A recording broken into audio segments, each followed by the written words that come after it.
Hello everyone. सो हमने पिछले lecture में properties of Gibbs free energy को डिस्कस किया था। उससे पहले हमने प्रॉपर्टीज ऑफ हेल्महोल्ट्ज एनर्जी को भी डिस्कस किया था। हमने ये बताया था कि गिब्स फ्री एनर्जी और हेल्महोल्ट्ज फ्री एनर्जी जो है हमने स्टेट फंक्शंस डिफाइन किए हैं, किनका, एंट्रोपी और एंथैल्पी का। ये उसकी डिफिनेशंस थी। ठीक है, आज हमें mix form Gibbs Helmholtz equation पढ़ना है। Gibbs Helmholtz free energy equation पढ़नी है। इसके भी आपके क्या है, दो पार्ट है। एक पार्ट में क्या होगा, गिब्स हेल्महोल्ट्ज फ्री एनर्जी में इसमें एक पार्ट होगा eight a constant pressure at a constant volume. क्योंकि अभी तक हमने जितना भी करा है इसमें कैसे किया है, हमने आगे में जितना भी चीजें हमने इक्वेशन डिफाइन की है, किस किस पे की है, eight constant pressure, at constant volume, at constant temperature. ठीक है, मोस्ट ऑफ द केसेस में हम क्या करते हैं, ज्यादातर हमने जो है टेम्परेचर को हर जगह कांस्टेंट रखते हुए क्या करते हैं, हम प्रेशर और वॉल्यूम के टर्म में अपनी इक्वेशंस को निकालते हैं। ठीक, ऐसे ही हमें गिब्स हेल्महोल्ट्ज इक्वेशन में भी एट अ कांस्टेंट प्रेशर और एट अ कांस्टेंट वॉल्यूम, इन दोनों के टर्म में इक्वेशंस डिफाइन करनी है। ठीक है, तो आज का हमारा यही टॉपिक होगा, Gibbs Helmholtz free energy equation at a constant pressure. ठीक है, आपके एग्जाम में ये क्वेश्चन जो है डायरेक्ट आएगा, डिराइव गिब्स फ्री इक्वेशन। अगर ऐसा आ जाता है अगर ये आ जाता है आपके एग्जाम में कि डिराइव गिब्स हेल्महोल्ट्ज इक्वेशन, तब आपको eight a constant pressure at a constant volume दोनों को ही डिफाइन करना पड़ेगा। अगर बाई चांस ऐसा आ गया कि डिफाइन या फिर इवेल्युएट या फिर आ जाएगा prove Gibbs Helmholtz free equation at a constant pressure, तो जो मैं करा रही हूँ एट अ कांस्टेंट प्रेशर, वो आगे हम एट अ कांस्टेंट वॉल्यूम भी डिस्कस करेंगे। ठीक है, अगर बाय चांस, मेरा कहना ये है कि अगर बाय चांस डायरेक्ट क्वेश्चन आ गया कि गिब्स हेल्महोल्ट्ज फ्री एनर्जी, तो आपको eight a constant pressure at a constant volume दोनों ही डिफाइन करना पड़ेगा। तो आज की हमारी हेडिंग होगी गिब्स हेल्महोल्ट्ज, आज की हेडिंग होगी गिब्स हेल्महोल्ट्ज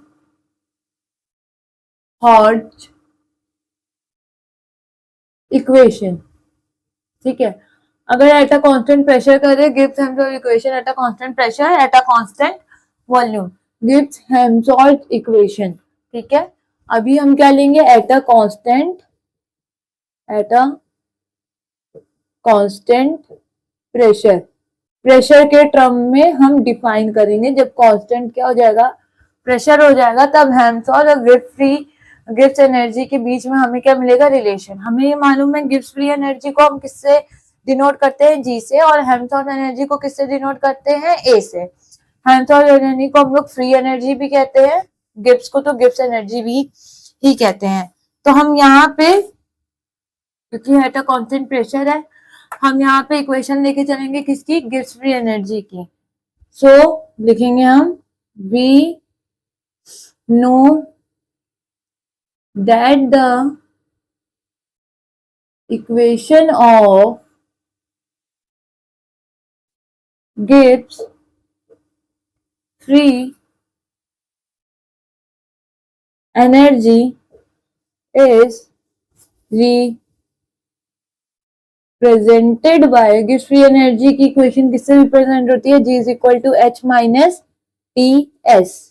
ये इक्वेशन थी, ये मैंने सबसे पहले डिफाइन किया था कि जी स्टेट फंक्शन है, जी गिब्स फ्री एनर्जी को डिनोट करता है, और इसकी इक्वेशन क्या होती है, H minus T S.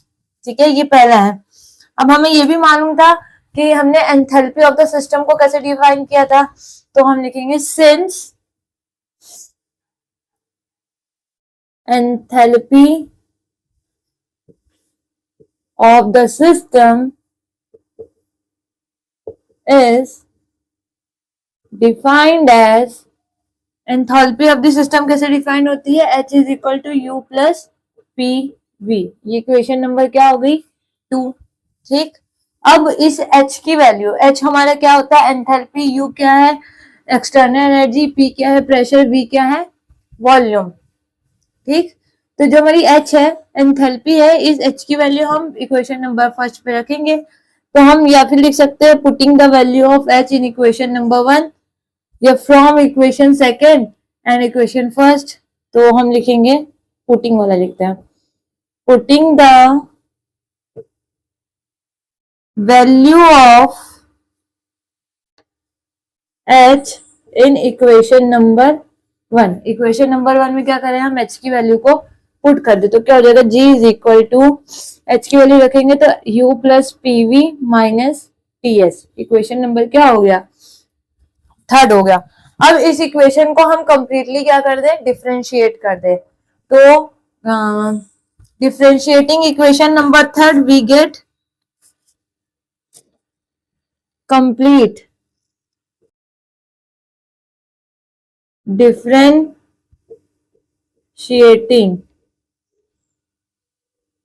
Equation number 3rd we get, अगर इसको हम कंप्लीट डिफरेंशिएट करेंगे तो हमें क्या मिलेगा, dg is equal to du plus p of dv plus v of dp minus t of ds minus s of dt।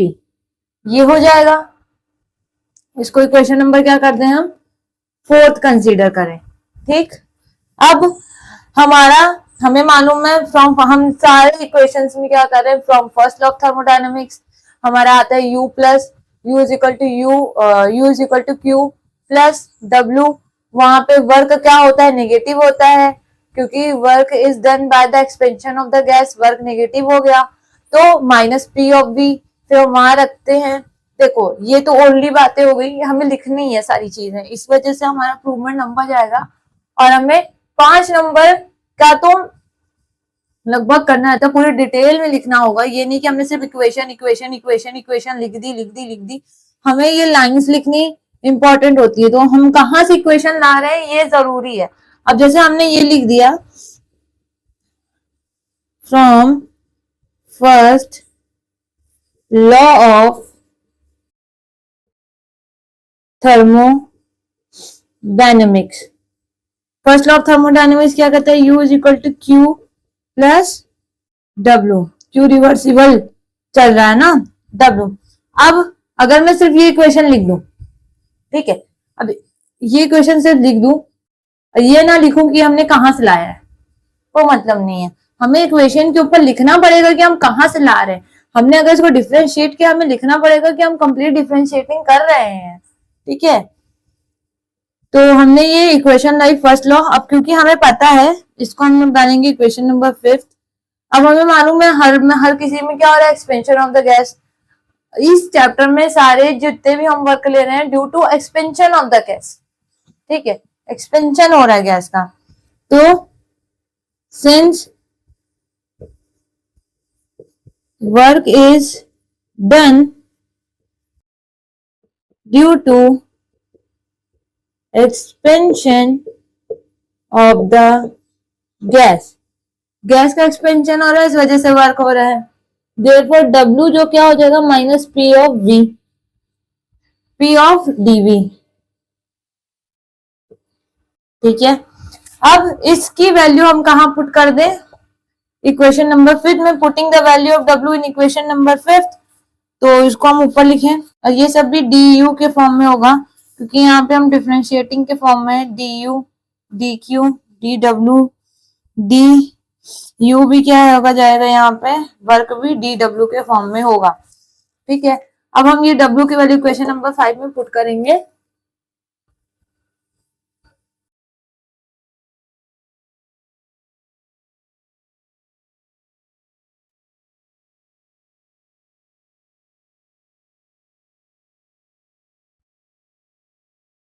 Putting the value of dw in equation number 5. Putting the value of dw in equation number 5. Equation number 5 में dw की value du is equal to dq reversible minus p of dv। अब dq की value हम किस में put कर दे, equation number 4 में, क्योंकि यहाँ पे dq दे रखा है, हमें u का कोई काम ही नहीं है यहाँ पे, मतलब इंटरनल एनर्जी का नहीं काम है, हम इंटरनल एनर्जी को यहाँ पे डाल देंगे। सो वी गेट यहां लिख दो, putting the value of d U in equation number किसमें, फोर्थ में। फोर्थ में हम रखेंगे तो वी गेट क्या मिलेगा हमें, d G is equal to d U की जगह पे d Q reversible minus P of V, तो d Q reversible minus P of D V plus P of D V plus V of D P minus T of D S minus S of D T. तो P of D V cancel out हो गया और हमारे पास क्या आ गया, d Q reversible plus V of D P minus T of D S minus S of D T. S सबको मालूम है क्या है, एस क्या होता है, एंट्रोपी ऑफ द सिस्टम। ठीक है, एस क्या होता है, इस इक्वेशन को हम मान लेंगे इक्वेशन नंबर 6। एस क्या डिनोट करता है हमारे सिस्टम में, एस हमारा डिनोट करता है एंट्रोपी ऑफ द सिस्टम, जो कि सेकंड लॉ ऑफ थर्मोडायनेमिक्स बताता है। सेकंड लॉ ऑफ थर्मोडायनेमिक्स की इक्वेशन क्या है, S is equal to D Q reversible upon T. ये होती है entropy is equal to rate change of the heat absorbed by the system with respect to temperature. ठीक, तो अब हम क्या करेंगे, from second law of thermodynamics वहां से हम डी क्यू रिवर्सिबल की वैल्यू निकालेंगे। तो हम क्या लिखेंगे, हम लिखेंगे from second law of thermodynamics, from second law of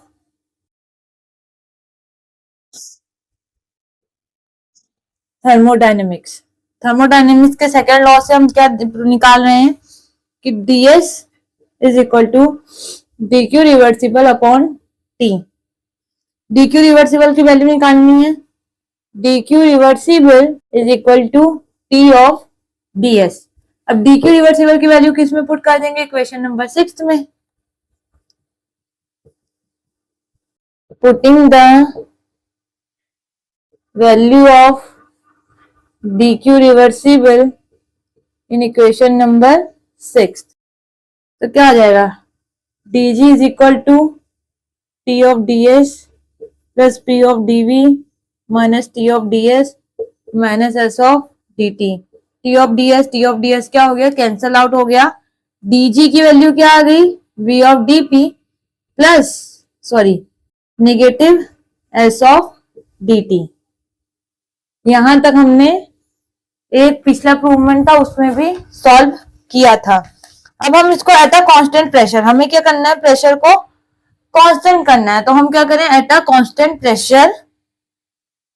ठीक है, एट, क्योंकि हम क्या कर रहे थे, हमें कांस्टेंट प्रेशर पे चाहिए था, यहाँ प्रेशर, हम प्रेशर को कांस्टेंट करेंगे, इसको 7th माना। एट कांस्टेंट प्रेशर, प्रेशर में एट अ कांस्टेंट प्रेशर में क्या हो जाता है, dp इज इक्वल टू क्या हो जाएगा, 0। Then equation 7 becomes, then equation 7 becomes, equation 7 क्या हो जाएगा हमारा, dg is equal to minus S of dt। ये इक्वेशन नंबर हमारा हो गया 8th। ठीक है, अब हमारा क्या आ गया, गिब्स फ्री एनर्जी किसके इक्वल होगी, S of dt, where S is the entropy of the system. ठीक है, and T is the rate, dt is equal to difference of the temperature. Then we proceed further कि अब हमें क्या करना है, अब हमें डीजी और ये जो है इनको इनिशियल कंडीशन और फाइनल कंडीशन में नोट डाउन करना है। तो एटा इसको पहले रफ करते हैं।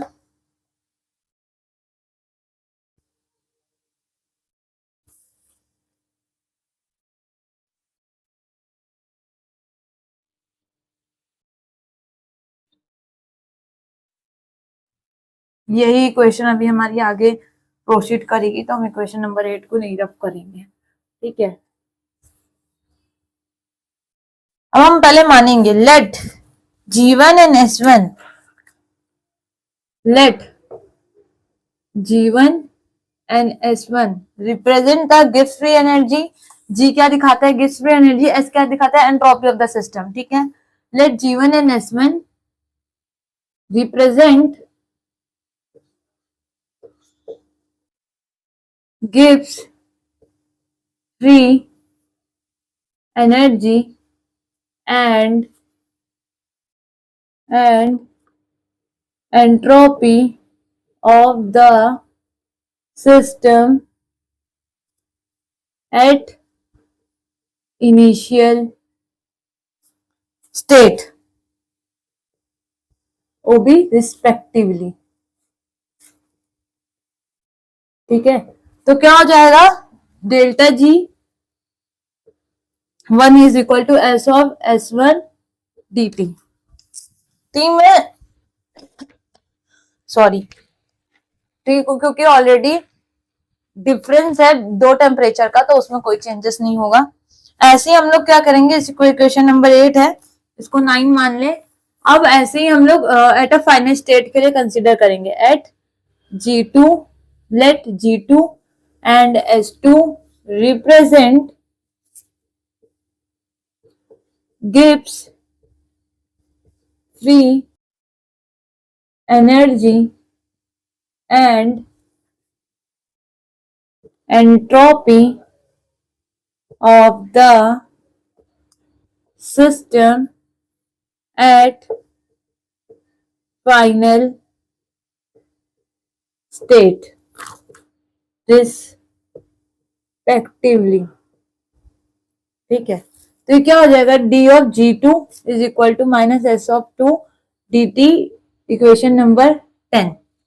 ठीक, अब हम इन दोनों के बीच का डिफरेंस ले लेंगे, subtracting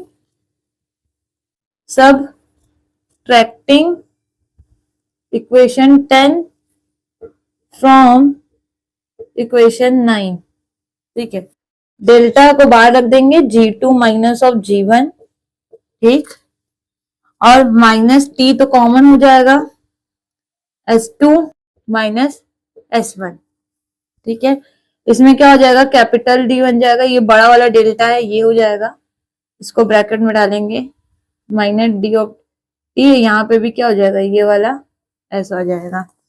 ठीक है, अब ये वाला dt क्या कर देंगे, इसके नीचे कर देंगे, क्योंकि एट अ कांस्टेंट प्रेशर चल रहा है, तो हम ऐसा लिखेंगे कि ये dg2 नहीं होगा, डिफरेंस हो गया है, dt is equal to minus delta s।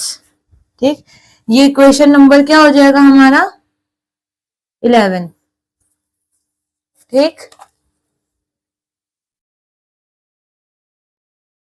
ये डिफरेंशिएट है, ये डिफरेंस बता रहा है कि difference of gives free energy का डिफरेंशिएशन किसके साथ है, dt के साथ है। तो यहां मत कंफ्यूजन हो कि दो दो डेल्टा कैसे लगा है, ये वाला डेल्टा दिखा क्या रहा है डिफरेंस, ये वाला डेल्टा क्या दिखा रहा है हमारा कि किसके साथ ये डिफरेंशिएट हो रहा है, डी बाई डी टी करते हैं ना differentiation, D by D theta, D by D S something, D by D something, ऐसे डिफरेंशिएट करते हैं ना।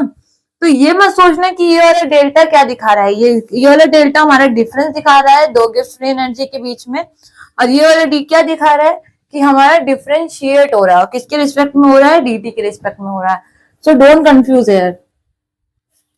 अब इतना हुआ, अब हमें क्या मालूम है, गिव्स फ्री एनर्जी की इक्वेशन क्या मालूम है, फ्रॉम गिव्स फ्री एनर्जी इक्वेशन, फ्रॉम गिव्स फ्री एनर्जी इक्वेशन, गिव्स फ्री एनर्जी इक्वेशन कैसी होती है, delta G is equal to delta H minus T of delta S. ठीक है, यहां से हम डेल्टा एस की वैल्यू निकालेंगे, डेल्टा जी इसको इधर लेके आएंगे, delta H delta H is equal to minus of T delta S, अब टी को नीचे ले आएंगे, डेल्टा जी, ठीक, minus delta H upon T is equal to minus delta S. Equation क्या हो गया, 12। अब हम इक्वेशन 11 और 12 को कंपेयर करें तो इनका लेफ्ट हैंड साइड क्या हो रहा है, इक्वल हो रहा है, मतलब इसका राइट हैंड साइड भी इक्वल होगा। ठीक है, तो हम दोनों को इक्वल करेंगे, हम लिखेंगे क्या कि on comparing equation 11 and 12, on comparing equation 11 and equation number 12, इन दोनों इक्वेशन को अगर हम कंपेयर करें तो क्या हो जाना चाहिए, इसमें ऐसे करके प्रेशर भी डाल देना, कांस्टेंट प्रेशर चल रहा है ना, ऐसे करके दिखाना पड़ेगा, ठीक है। इन दोनों में क्या, delta G minus delta H upon T is equal to किसके बराबर हो रहा है, D of delta G upon D of T at constant pressure, ठीक है, ये हो रहा है। अब हमें क्या चाहिए यहां से, एट कांस्टेंट प्रेशर पे इक्वेशन ना, तो डेल्टा एच को इसके पास ले आए, टी को पहले इधर मल्टीप्लाई कर दे, dg is equal to dg minus delta H is equal to, इधर टी में मल्टीप्लाई हो जाएगा T of delta G upon delta T at constant pressure P, और ये एच को क्या कर दे, इधर हम कर दे delta H plus of T, delta H plus of T d of delta G upon delta T at constant pressure P. ये आपकी इक्वेशन रिप्रेजेंट करिए Gibbs Helmholtz equation at a constant pressure. This equation represent the Gibbs Helmholtz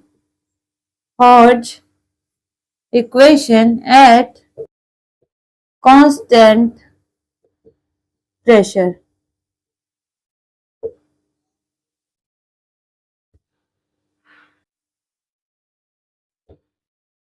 ठीक है, तो ये equation हमारी represent कर रही है Gibbs Helmholtz equation at a constant pressure, ठीक है।